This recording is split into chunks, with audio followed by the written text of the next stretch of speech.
पोखरण आई।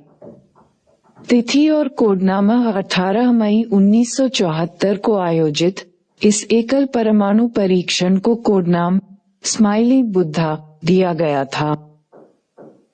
Device प्रकार और क्षमता। डिवाइस एक विखंडन बम था जिसकी क्षमता 12 किलोटन थी। घोषित उद्देश्य परीक्षण को शांतिपूर्ण परमाणु विस्फोट घोषित किया गया। पोखरण 2 श्रृंखला और स्थान। मई 1998 में भारतीय सेना के पोखरण परीक्षण रेंज में आयोजित 5 परमाणु बम परीक्षण विस्फोटों की एक श्रृंखला।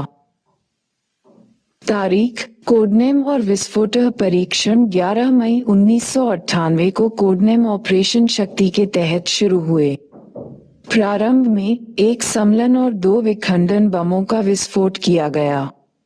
13 मई 1998 को 2 और विखंडन उपकरण टेस्ट किए गए। क्षमता। इन परीक्षणों ने भारत को 200 किलोटन तक की क्षमता वाले विखंडन और थर्मोन्यूक्लियर हथियार बनाने में सक्षम बनाया। वैज्ञानिक मील का पत्थर। भारतीय परमाणु ऊर्जा आयोग के तत्कालीन अध्यक्ष ने कहा कि पोखरण 2 में प्रत्येक विस्फोट दशकों में अन्य परमाणु हथियार वाले देशों द्वारा किए गए कई परीक्षणों के बराबर था। बाद के विकास। भारत ने बाद में इन परीक्षणों में इस्तेमाल किए गए डिजाइनों के आधार पर परमाणु विस्फोटकों की क्षमता की भविष्यवाणी करने के लिए कंप्यूटर सिमुलेशन क्षमताएं विकसित की। प्रभाव और परिणाम। वैश्विक। इन परीक्षणों ने भारत के वैश्विक परमाणु व्यवस्था से अलगाव को समाप्त कर दिया और दुनिया के साथ इसके जुड़ाव की शर्तों को फिर से परिभाषित किया। राष्ट्रीय सुरक्षा। उन्होंने भारत को परमाणु प्रतिरोध प्रदान किया, जिससे राष्ट्रीय सुरक्षा में वृद्धि हुई। प्रतिबंध। परीक्षणों के कारण जापान और संयुक्त राज्य अमेरिका सहित कई प्रमुख देशों द्वारा भारत के खिलाफ प्रतिबंध लगाए गए। बाद में इस प्रतिबंधों को वापस ले लिया गया।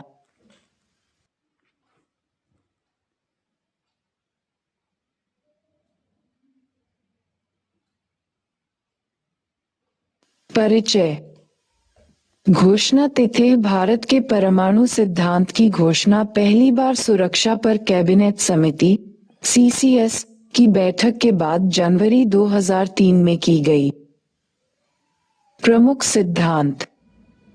1. विश्वसनीय न्यूनतम प्रतिरोध। भारत का लक्ष्य एक ऐसे परमाणु अस्त्र भंडार का निर्माण और रखरखाव करना है जो आक्रामकता के खिलाफ एक विश्वसनीय प्रतिरोध के रूप में कार्य करे। 2. पहले प्रयोग नहीं करने की नीति। भारत पहले प्रयोग नहीं की नीति के लिए प्रतिबद्ध है। परमाणु हथियारों का उपयोग केवल भारतीय क्षेत्र या भारतीय बलों पर किए गए परमाणु हमले के खिलाफ जवाबी कार्रवाई में जाएगा। 3.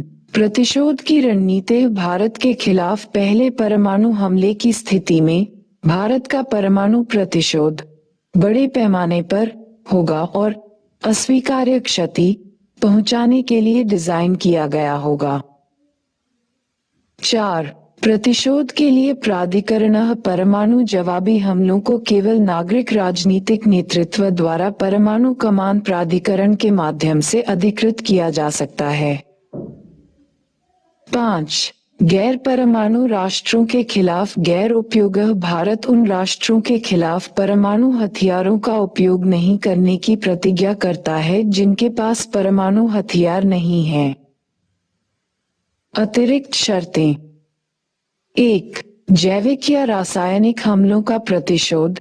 यदि बड़े जैविक या रासायनिक हमले का सामना करना पड़ता है तो भारत परमाणु हथियारों से जवाबी कार्रवाई करने का विकल्प बरकरार रखता है। 2. निर्यात नियंत्रण और FMCT वार्ता। भारत परमाणु और मिसाइल से संबंधित सामग्रियों और प्रौद्योगिकियों के निर्यात पर सख्त नियंत्रण लागू करना जारी रखेगा और विखंडनीय सामग्री कट ऑफ संधि FMCT में भाग लेगा।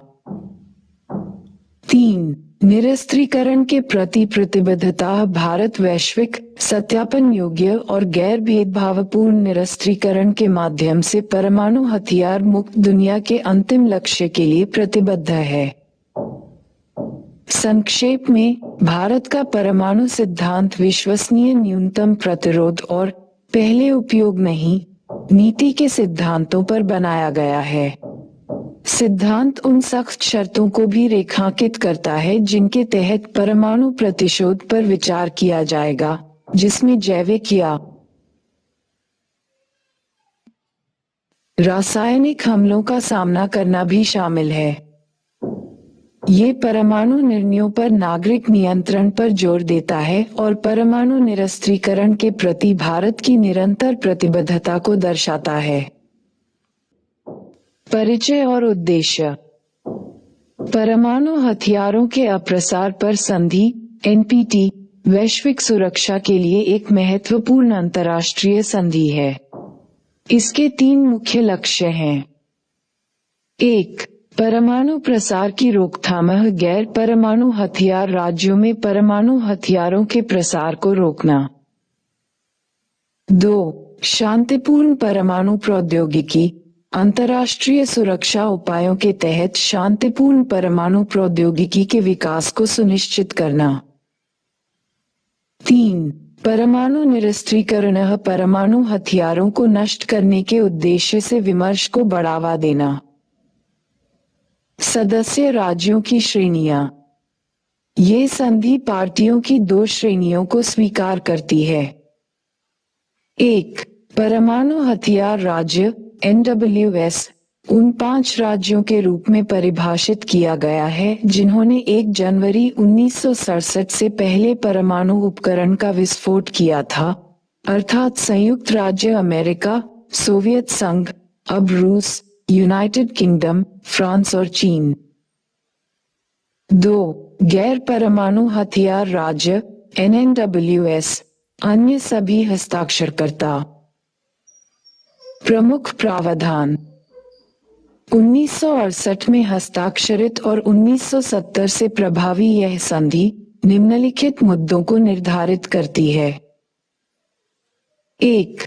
परमाणु हथियार राज्य (NWS) गैर हस्तांतरण। परमाणु हथियार राज्य (NWS) को परमाणु हथियारों को अन्य राज्यों को स्थानांतरित करने से रोकता है। 2. गैर परमाणु हथियार राज्य (NNWS) के द्वारा गैर अधिग्रहण NNWS को परमाणु हथियार विकसित करने या हासिल करने से रोकता है। 3. अंतर्राष्ट्रीय सुरक्षा उपाय। अंतर्राष्ट्रीय ऑडिट और निरीक्षण के माध्यम से यह सुनिश्चित करता है कि NNWS में शांतिपूर्ण परमाणु गतिविधियों को परमाणु हथियारों की ओर न मोड़ा जाए। 4. शांतिपूर्ण परमाणु सहयोग। अंतर्राष्ट्रीय सुरक्षा उपायों के तहत NNWS को शांतिपूर्ण परमाणु प्रौद्योगिकी तक पहुंच की सुविधा प्रदान करता है। 5. निरस्त्रीकरण के प्रति प्रतिबद्धता। सभी सदस्यों को परमाणु हथियारों की दौड़ को समाप्त करने और निरस्त्रीकरण प्राप्त करने की दिशा में सद्भावना वार्ता में शामिल होना चाहिए। संबद्ध परीक्षण प्रतिबंध संधियां। NPT व्यवस्था में ऐसी संधियां भी शामिल हैं जो परमाणु परीक्षण को प्रतिबंधित करती हैं। 1. आंशिक परीक्षण प्रतिबंध संधि 1963 वायुमंडलीय, अंतरिक्ष और पानी के भीतर परमाणु परीक्षण को गैरकानूनी घोषित करता है। 2. सीमा परीक्षण प्रतिबंध संधि 1974 150 किलोटन से अधिक के भूमिगत परीक्षणों पर रोक लगाती है। 3. व्यापक परमाणु परीक्षण प्रतिबंध संधि CTBT। इसका उद्देश्य सभी परमाणु विस्फोटों पर प्रतिबंध लगाना है, लेकिन विशिष्ट राज्यों द्वारा अनुसमर्थन न किए जाने के कारण ये लागू नहीं हो पाई है। वैश्विक प्रभाव और हस्ताक्षरकर्ता। एनपीटी को मोटे तौर पर अंतर्राष्ट्रीय परमाणु अप्रसार व्यवस्था की नींव माना जाता है और यह अंतर्राष्ट्रीय परमाणु ऊर्जा एजेंसी (IA) सुरक्षा उपायों के तहत काम करता है। वर्तमान आंकड़ों के अनुसार 191 राज्यों ने परमाणु हथियारों के अप्रसार (NPT) पर संधि को स्वीकार कर लिया है। इस संधि में 5 मान्यता प्राप्त परमाणु हथियार संपन्न देश शामिल हैं: संयुक्त राज्य अमेरिका, रूस, यूनाइटेड किंगडम, फ्रांस और चीन। एनपीटी को इतिहास में परमाणु हथियार नियंत्रण संधि के लिए सबसे व्यापक रूप से सदस्यता प्राप्त होने का गौरव प्राप्त है। अप्रैल 2023 तक भारत, इजराइल और पाकिस्तान ने संधि पर हस्ताक्षर नहीं किए हैं। उत्तर कोरिया 2003 में एनपीटी से हट गया था। संधि के प्रावधानों के तहत इन राज्यों को NWS के रूप में वर्गीकृत नहीं किया गया है, जिसका अर्थ है कि उन्हें अपने शस्त्रागार को खत्म करना होगा और इसमें शामिल होने का निर्णय लेने पर व्यापक IA निरीक्षण स्वीकार करना होगा। परमाणु अप्रसार संधि (NPT) पर भारत का रुख। भारत ने एनपीटी को लगातार भेदभावपूर्ण के रूप में देखा है और परिणामस्वरूप इस पर हस्ताक्षर करने से इनकार कर दिया है। अस्वीकृति का आधार। एनपीटी में शामिल होने से भारत का इनकार कई कारणों से निहित है। 1. भेदभावपूर्ण। भारत का तर्क है कि संधि स्वाभाविक रूप से दुनिया को परमाणु संपन्न और परमाणु संपन्न नहीं में विभाजित करती है, जिससे एक असंतुलित वैश्विक व्यवस्था बनती है। 2. दायित्वों का असंतुलन। भारत का मानना है कि संधि सदस्य देशों के बीच सभी प्रकार के परमाणु प्रसार को रोकने के लिए दायित्वों को समान रूप से वितरित करने में विफल है। 3. एकतरफा प्रतिबंध। भारत शांतिपूर्ण परमाणु विस्फोट (PNE) तकनीक पर संधि के प्रतिबंधों को परमाणु सशस्त्र राज्यों के पक्ष में पक्षपातपूर्ण मानता है। 4. निरस्त्रीकरण पर समय सीमा का अभाव। भारत प्रसार को रोकने और मौजूदा शस्त्रागारों को नष्ट करने के लिए एक विशिष्ट समय सीमा के अभाव को अस्वीकार करता है। 5. निरस्त्रीकरण पर अपूर्ण दायित्व। भारत का कहना है कि निरस्त्रीकरण के लिए संधि की प्रतिबद्धता में न्यायिक बल का अभाव है और इसे इसके पीछे कोई मंजूरी नहीं होने के साथ अपूर्ण दायित्व के रूप में वर्णित किया गया है।